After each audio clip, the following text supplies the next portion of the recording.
Greetings, my fellow freedom lovers and sovereign thinkers. This is LLP's News Podcast. My name is Greg, transmitting from the beautiful swampy Mango, South Florida. And today's date is Tuesday, January 22nd, 2019. So, let us begin.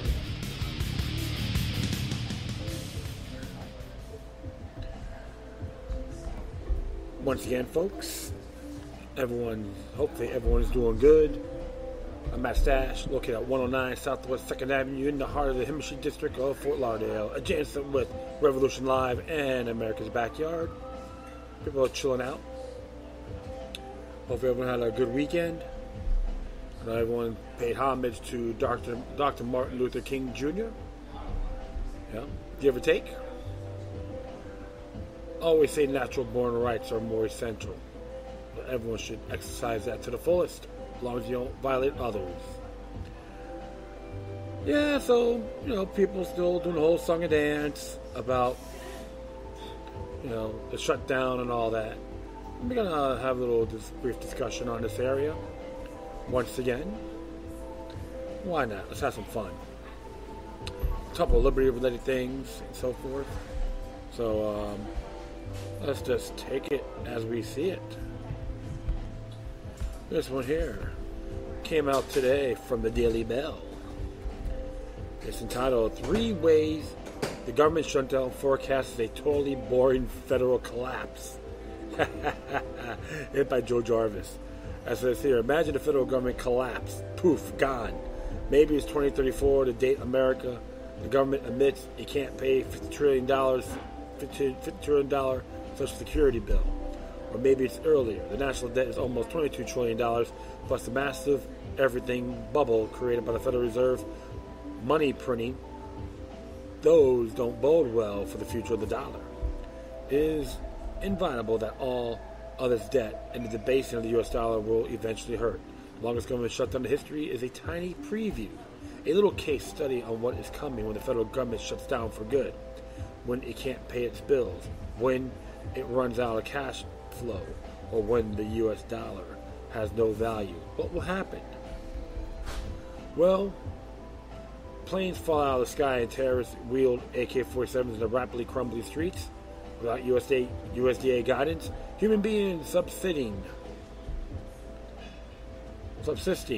on dirt and tree bark. Or perhaps federal workers will find themselves a private sector job in an emerging gig economy. Maybe state governments will step up to fill whatever services their voters think were necessary from the federal government. And maybe we will see government agencies be replaced by the private sector.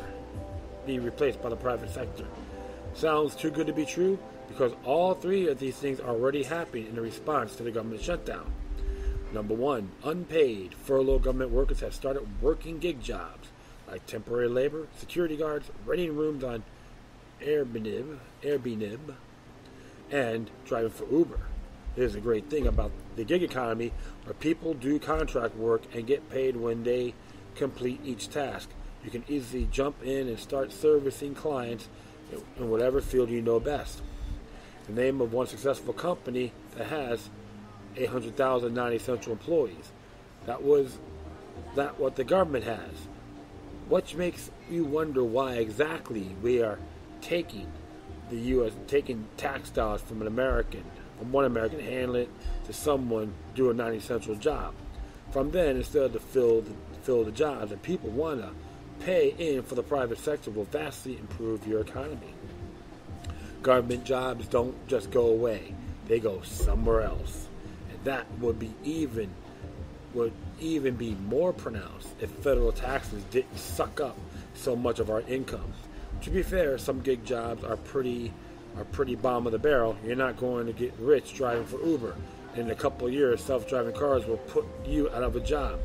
That's why it's so important to address this now instead when a true crisis hits. Government workers need to think about what they would do if they lose their super safe government job for good. But at that point, we will also see states step in to fill in some of the void the feds have left in their wake. 2. California is paying unemployment benefits to federal workers. There's actually an opposition to federal guidelines. They say it is fine to provide unemployment benefits to workers who are not being paid and are staying home, but not employees who will still have to report to work. If we can't avoid the whole debate about the role of government for a moment, we could view this as an encouraging sign that states are willing to ignore the federal government and do what they think is best for the people of their state. We could use a bit more state power asserting itself against the feds. As I've argued in the past, with 50 state governments ready, the federal government could completely disappear without the world ending.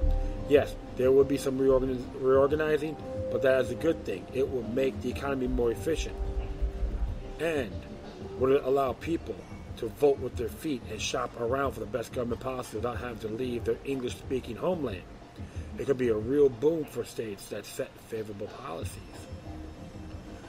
Interesting there. So Californians will still have a freedom-crushing high-tax nanny state, probably, but their policy wouldn't affect all of us. I think state governments replacing all roles of the feds is a step in the right direction, but ultimately, less government controls, the better. Number 3, more airports are considering opting out of the TSA, Transportation Security Administration, in favor of hiring private security. San Francisco International hasn't noticed the government shutdown, and the screeners are still getting paid. They aren't experiencing long lines, mass call out for 6 days, or lax security standards. They use private security. 22 U.S. airports already use private security, but airports have to get permission from the TSA to fire them and hire their own private security. What the hell is that? See, right there is more like a federal overreach when you think about it. I'm gonna have the federal government try to tell us we have to have permission to get this security. To me, that's pretty irrelevant and all in good faith. Nullification, and plus, just look at Federalist 6 Papers 46. As USA points out, any organization has an incentive to protect its own record and budget. If the TSA sets the standard, it should definitely not also be carrying them out. Otherwise, it has an incentive to protect itself rather than the flyers. Of course, this is all a massive conflict of interest, but that's classic government for you. From basically any perspective you look, airport security should be private. The TSA fails at their mission at least 8% of the time, regularly letting through weapons and contrabands and tests. With private security, airports aren't affected by political disputes. Instead of taxpayers funding security, the airlines making money, and the people flying pay the cost. So, when the day finally comes that massive debts and liabilities can't be pushed down the road any further, it will be the end of the world? It won't be the end of the world.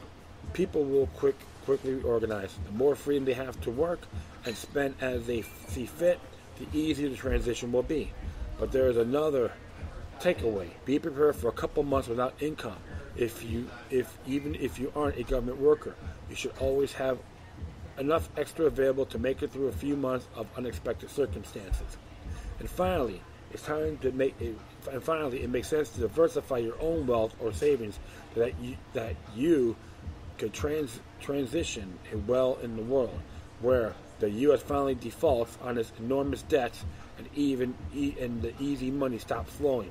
Owning gold, foreign currencies, even cryptocurrencies, if you're the adventurous sort, can't mitigate the risk of being too exposed to the dollar. You don't have to play by the rules of the corrupt politicians, manipulative media, and brainwashed peers. He is absolutely correct. So, it's one of those things you gotta really look at, folks. I always believe in those areas. And even Article 1, Section 10 of the U.S. Constitution has that stating that the states in the Union can use gold and silver coins for currency. And I'll just reiterate that. I got it right here in my hand. All right, that is awesome. I'll try to look at this for the time being. But one thing I'll know for sure, my friends, is just facts. Now you got those are the name of the game, and the Federal Reserve will have to have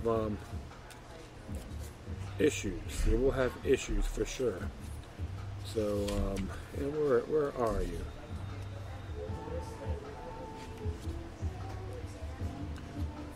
Yeah, it's right here.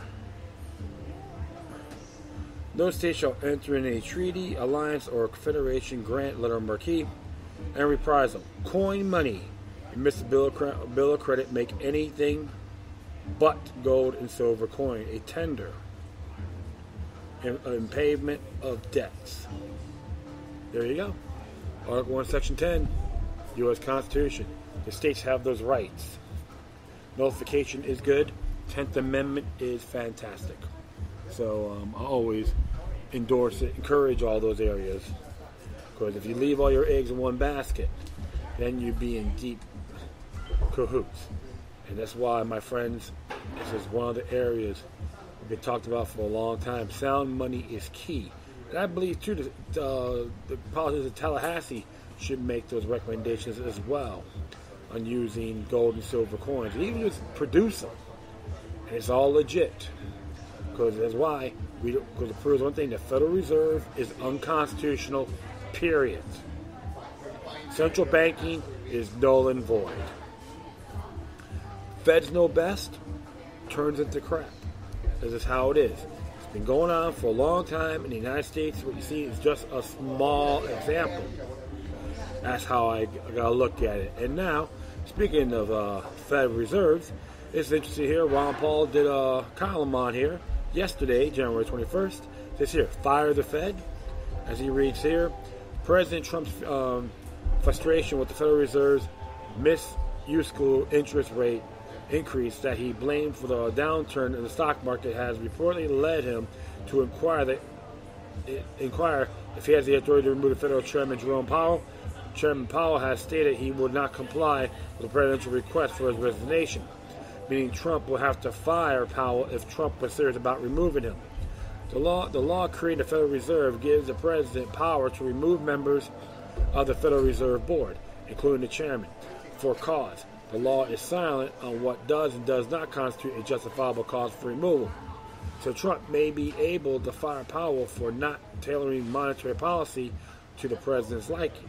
By firing Powell, President Trump will once and for all dispel the myth that the Federal Reserve is free from political interference. All modern presidents have tried to influence the Federal Reserve policies.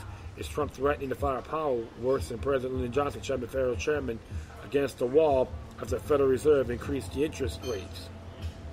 Or worse, President Carter promoting an uncooperative Fed Chairman to Treasury Secretary?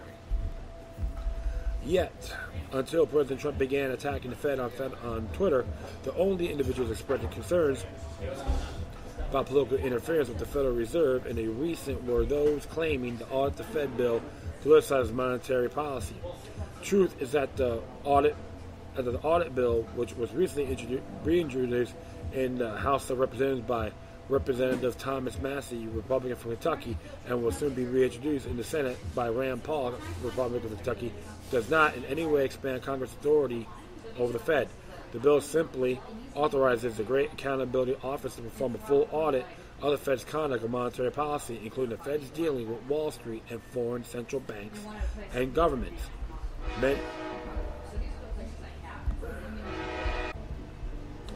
Yes, I'll continue on here. Many audit Fed supporters have no desire to give Congress or the president authority of any aspect of monetary policy, including the ability to set interest rates. Interest rates are for the price of money. Like all prices, interest rates should be set by the market, not by central planners. It's amazing that even many economists who generally support free markets and oppose central planning support allowing government to create a central bank to influence something as fundamental as the price of money. Those who claim that auditing the Fed will jeopardize the economy are implicitly saying that the current system is flawed. After all, how stable can a system be if it's threatening by transparency? Auditing the Fed is supported by nearly 75% of Americans. In Congress, the bill has been supported not just by conservatives and libertarians, but by progressives like Congress like Dennis Kucinich, Bernie Sanders, and Peter DeFazio. President Trump championed auditing the Federal Reserve during his 2016 campaign. But despite his recent criticism of the Fed, he has not promoted the legislation since the election. As the U.S. economy falls into another Federal Reserve-caused economic downturn, support for auditing the Fed will grow among Americans of all political ideologies. Congress and the President can and must come together to tear down the wall of secrecy around the central bank. Auditing the Fed is the first step in changing the monetary policy that has created the debt and bubble-based economy, facilitate the rise of the warfare state, and burden Americans with a hidden, constantly increasing, and regressive inflation tax. He's absolutely correct. Like I said before, it's null and void, unconstitutional, unacceptable. And like I said before, hey, if the Federal Reserve building gets burnt to the ground, if people revolt, so be it. A little rebellion now and then is good, what Thomas Jefferson once said. Keep everything in check. And some folks are assuming, well, you got to defend the Federal Reserve. No, I don't believe in that. Others support nationalizing it, but they agree about one thing. I may not agree. However, we can say one thing: the Federal Reserve right now is very treacherous. So that's a common element. The presidents out there do support that, and money I gotta look at. It's not time to be alive, folks. But don't let this fear get to you. Just gotta be, like I said, be alert, be vigilant at the best of your abilities. I'll be right back. So stick around. Okay, so the next one here. I'll do a couple from Bob Lewis and Alerts. This one here is by Brandon Smith. Feminism is a virus and masculinity is the cure. Hopefully those feminists won't get offended by it. It seems these days like everyone in their gender fluid grandma has some profound insight into the mind and the world of men. Men and masculinity are spoken of in sharp tones of fear mixed with disdain as if it were a dangerous disease that needs to be studied under a special microscope that will protect the observer from being influenced by our vitriolic pheromones. The problem is most of these experts on manhood are not men at all, or their observations of male behavior are tainted with deep-seated resentments. I came across an article by Atlantic. That's great. Titled "Psychology Has a Healthier Approach to Building Healthier Men." Written immediately after undeniable failure of Gillette's toxic masculinity ad campaign, which I don't like watching TV anyway, so who the hell cares? I assume the Atlantic, like many other mainstream media outlets, is attempting to rally the leftist groups to defend an ideological partner in crime. YouTube itself has been aiding Gillette by simply removing dislikes from the videos vote count, possibly an attempt to keep ratios like to at least 1 to 2. As I've noticed in past articles, narcissistic sociopaths tend to come to the aid of other narcissistic psychopaths when they are facing discovery or prosecution. If our vampire is hunted down by the villagers with their pitchforks, all vampires might eventually be hunted down. There is nothing particularly special about the Atlantic's analysis of men. It simply regurgitates all the typical feminist misconceptions and outright lies. But I do ask readers to study the article because it is a perfect all-around example of the kind of propaganda men are facing. Exactly, because you got these folks out here.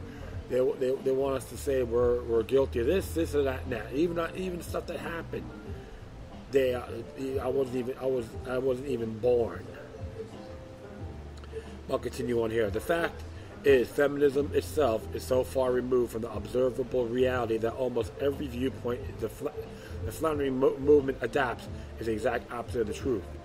Often it is set by design. These people are not interested in being correct in an argument. They only want to win the argument by any means necessary. Leftist gatekeeper Saul Alinsky methods of debate and revolution has always about removing all morals and principles when pushing the ideology. The goal is to slander your opponent in the manner most effective, even if the slander is entirely fraudulent. Yes, witch hunting fetish. Some of these men have that, and some of the women as well. That said, I also think that social justice warriors have so immersed themselves in cultism and zealotry, they have truly lost sight of the real world and concrete evidence. In many cases, they might not even understand that the lies they promote are actually repelling the public rather than indoctrinating them. What are some of these lies about masculinity? Well, why not start the Atlantic's article's title? Men must be built. The social cult has been obsession with molding society, not just molding public opinion on a large scale, but molding each individual to a specific ideological standard. They want full spectrum control of people's minds. The problem is, men are not built, they are born. There is no such thing as traditional masculinity, there is only biological masculinity. Masculine traits are a product of our biological imperatives. These imperatives include a desire to protect, to provide, and to leave a lasting legacy. These male standards are predominantly inborn. They are a product of millions of years of evolution, not some arbitrary product of society as feminists often claim. Only in the past 30 years has a biological manhood suddenly been treated as if it's an anomaly or unnatural. The biological drives inherent in most men leads to certain behaviors. We tend to be more apt than women to like life-threatening or life-changing risk, which means we might do something rather stupid or we might do something rather brilliant that improves our world for many years to come. Many men are gamblers in life. When pursuing legacy, men often seek to build a better mousetrap.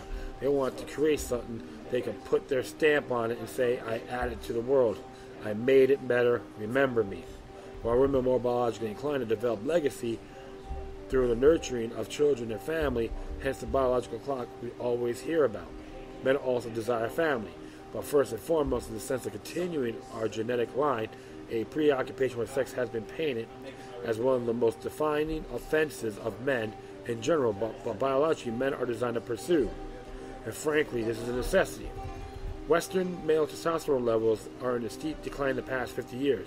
The source of this problem is up for debate, but results are highly visible. Combine the problem with the demonization of masculinity by feminists, and you have the recipe for the collapse of civilization as we know it. While the feminist propaganda more often women as the new pursuers and arbiters of all sexual activity in all modern times, the lie of role reversal, the result of less confident and aggressive men are becoming evident. In the West, in countries like Japan, with very heavy Western influence, the admonishment of male virility has apparently led to extreme consequences. Population is no longer being replenished, and some countries are even suffering abrupt declines. In society where leftist ideology has produced militant feminism as well as an economic socialism, the irony of the consequence can't be denied.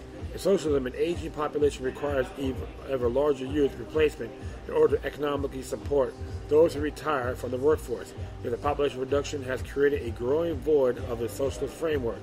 In response, leftists in these nations have suggested mass immigration to solve the problem. Yet, much of the mass immigration is coming from Eastern cultures which hold beliefs completely contrary to feminist ideas. Feminist decision of masculinity has led to them more importing the very rape cultures they originally accused Western men of perpetuating. It's okay to laugh. I know I have to, which is absolutely. It's like the whole, gender guilt. Masculinity is unhealthy. Evidence suggests that we should reserve this claim entirely and say that masculinity and natural and feminism is unhealthy. Feminism is a virus and masculinity is a cure. As above mentioned, masculinity is not a social structure or an ideology. It's an inherited biological reality. What feminists often present as unhealthy behaviors in masculinity are simply fabricated or exaggerated, and from speaking from a Western perspective specifically. While men are designed to be more sexually aggressive, there is no rape culture in Western society. Nowhere in the Western world is rape advocate as acceptable. Nowhere is protected by law.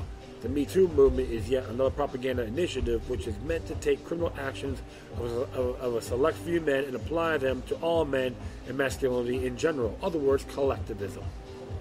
Form of collectivism. The lie of rape culture is promoted through false and rigged statistics. The fact is that a large portion of reported sexual abuse is perpetrated by women is also ignored. Of course. Beyond the lie that all men rape, masculine energy is and aggressiveness is admonished and is ugly and disruptive. After a long day of rape, how could we possibly have the energy to go out looking for a safe supply of fistfights? Apparently, we do, according to feminists. We encourage our sons to do the same, which continues the cycle of violence that plagues the world. In truth, male aggressiveness has channeled into many healthy things that help society. The competitive edge drives men to accomplish more to succeed. And though in some cases this might be a selfish pursuit, it still benefits others as men continue to produce and build. In terms of physical violence, men are biologically evolved to protect and provide for others. The problem is not men or masculinity, but a minor of men and women with inherited narcissistic and sociopathic tendencies. And that's a fact. I see that a lot. Unless I miss something, the world is still a very dangerous place because of a minority of psychopaths. Men with protected natures were always needed to defend against such criminality. Feminism is actually seeking to diminish the very masculine traits which make society safer and more balanced. A total wet dream when you look at that. Masculinity is the cure. The Western world overall is becoming a very unhappy place. Male suicide is spiking, but let's not forget about how feminism is also hurting women. While men are more likely to successfully kill themselves, women are more likely to make the attempt. Even in the wake of the women's rights movement, women's happiness has continued to drop. I would suggest that it's actually feminism and the social justice cult that has caused the misery of both genders, by pushing them away from their biological roles. Men are no longer supposed to be providers and protectors, and their natural energy is attacked as destructive to society. Women are no longer supposed to be nurturing and empathetic people with nesting instincts and desire for children. They are supposed to abandon all that to take on the roles of men. The loss of our biological imperatives is driving us to misery, suicide, and the destruction of our civilization. The only solution I can think of is for men to keep acting like men, to even organize around masculinity, and to support each other in their efforts to achieve their goals.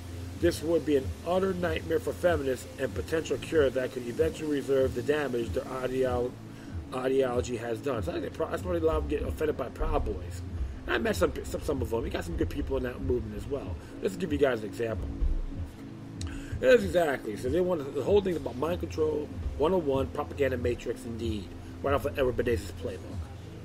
You got folks out there believe we should all revolve around them, including some of these movements, Me Too movements, and all that.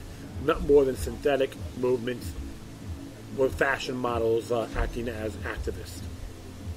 Well, we're going to look at one thing. Yes, we have to learn to respect each other for sure.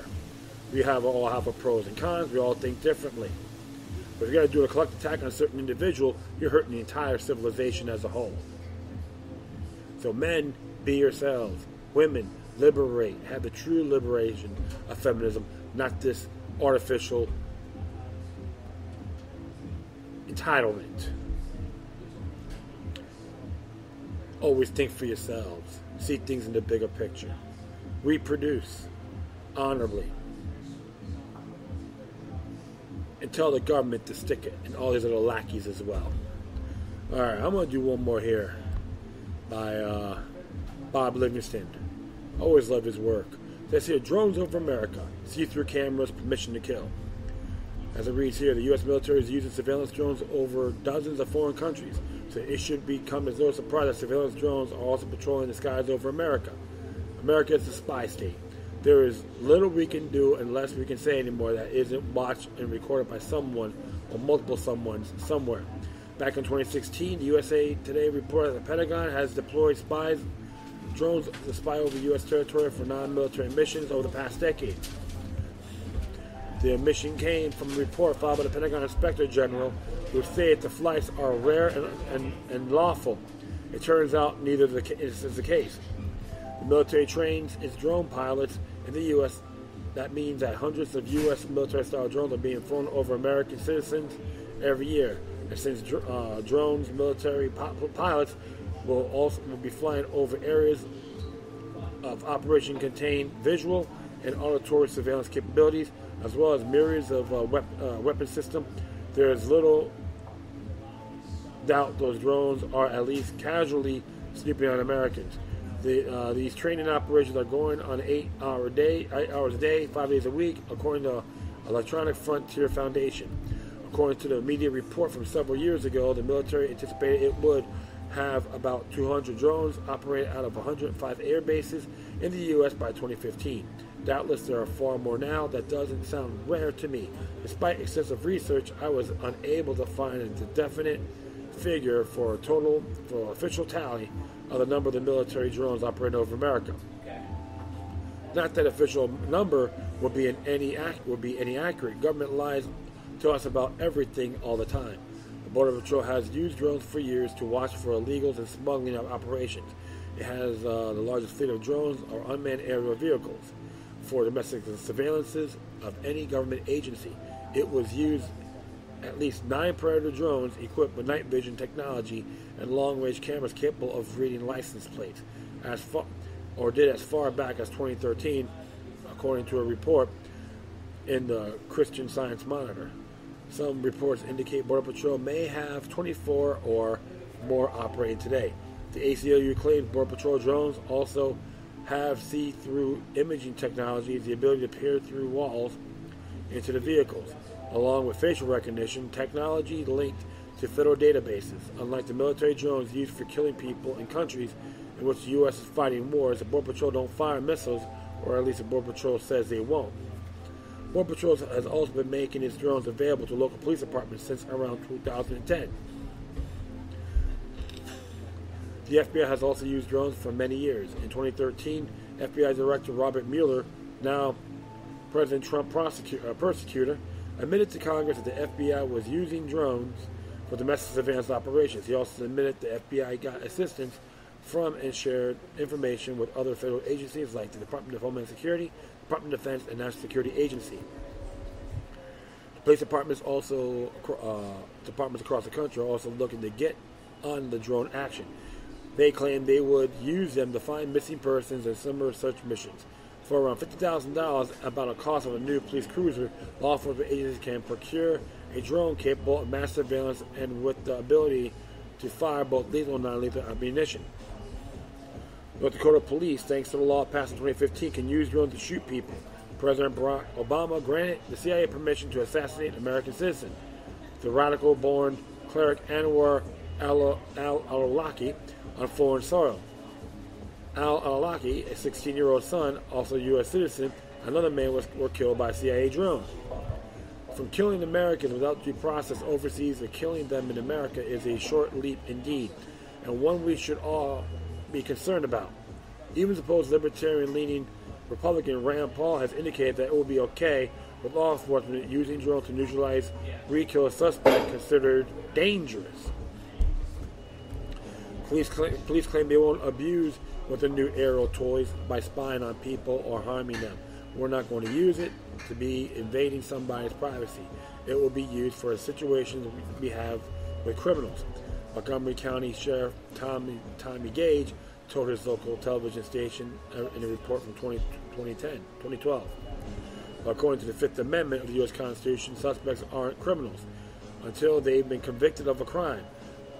The police, by and large, long ago, determined the Fourth Amendment doesn't matter. This is seen by the number of unarmed and innocent people killed by police each year, numbers in the hundreds. Last summer, Congress considered a bill pushed by DHS that will give the agency the ability to track, disrupt, control, seize, or otherwise confiscate any drone that the government deems to be a threat, without a warrant or due process. DHS and DOJ might interpret this vague and overboard language to include the power to stop journalists from using drones to document government malfeasance, according to EFF. Government loves to spy on us, but doesn't like having the tables turned. Of course, the criminals are cowards, go figure. While the government wants legal authority to shoot down our drones, it is unlawful for us to shoot down any drones.